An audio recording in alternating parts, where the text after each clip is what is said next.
Bonjour à tous.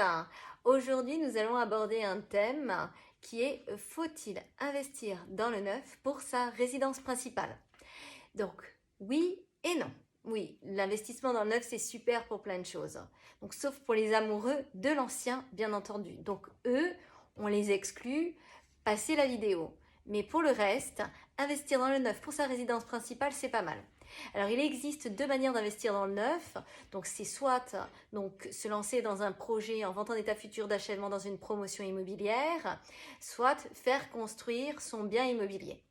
Donc, investir dans une promotion immobilière, surtout par un promoteur aguerri et connu, c'est la tranquillité. Donc, pour sa première résidence principale, c'est pas mal. Comme ça évite les déboires que l'on peut parfois rencontrer quand on fait construire sa propre maison. Donc, on reviendra dessus après. Donc, pour la promotion en vente en état futur d'achèvement, pour sa résidence principale, ce qui est intéressant, c'est qu'il y a des frais de notaire réduits et que tout est pris en main.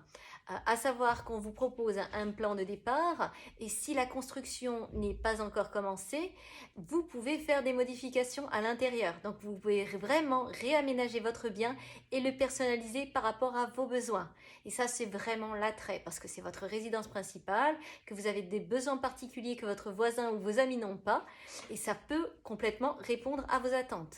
À savoir que comme le promoteur prend tout en main, vous avez cette réelle tranquillité que les choses se passent bien et ne pas être échaudé. Bien sûr, comme dans toute chose, on est face à des êtres humains et parfois il arrive qu'il y ait aussi des déconvenus, que vous demandiez quelque chose et que ce ne soit pas exactement ce que vous souhaitiez. Mais après, ça c'est encore une autre histoire. Il y a toujours moyen de trouver des solutions. Mais voilà, pour une résidence principale, pour un premier investissement, il est pas mal de se lancer dans ce type de projet. La deuxième possibilité, c'est de faire construire sa propre maison.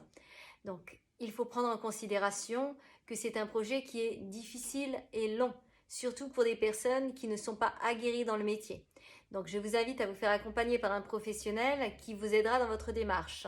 Donc, ou vous prenez un produit clé en main, donc ça sera exactement le même principe que la vente en état futur d'achèvement par un promoteur aguerri.